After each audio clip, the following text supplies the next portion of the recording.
Back pain ఉన్నట్లయితే so దీన్ని శలభాసన్ అంటారు. సో ఫస్ట్ అర్ధ శలభాసన్ చేద్దాం.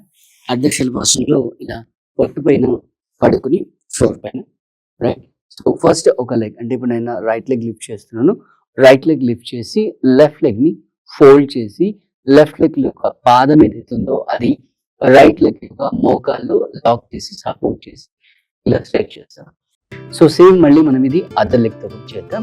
సో ఇందాక మనం లెగ్ సపోర్ట్ తో చేసాం. ఒకవేళ ఆ లెగ్ కూడా లిఫ్ట్ చేయని వాళ్ళు చాలా మంది ఉంటారు. సో వాళ్ళ పరిస్థితి ఏంటి అంటే అప్పుడు ఇలా ఒక చైర్ కానీ లేదా స్టూల్ కానీ అంటే ఇది దాదాపు అబోవ్ 1 feet ఉంటుంది.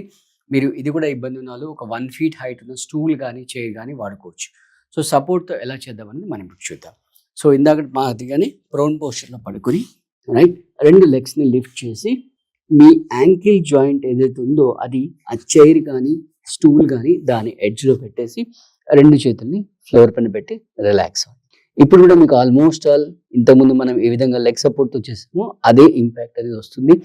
ఈ లోవర్ బ్యాక్ రీజన్ ఏదైతే ఉందో ఇక్కడ ఏదైతే మజిల్స్ క్రామ్ వచ్చిందో అదంతా కూడా రిలాక్స్ అయిపోతుంది. సో ఈ ప్రాక్టీస్ చేసి మీరు మీ లోవర్ బ్యాక్ పెయిన్ నుంచి రిలీఫ్ అయిన తర్వాత మీ రెస్పాన్స్ ఎట్లా ఉందనేది మాకు కామెంట్లో తెలియజేయండి. అలాగే మీకు ఇంకా వేరే ఏ టాపిక్స్ పైన వీడియోలు కావాలి అనేది కూడా మాకు కామెంట్లో తెలియజేస్తే దానిపైన వీడియోస్ చేసి మీకు అందిస్తాం.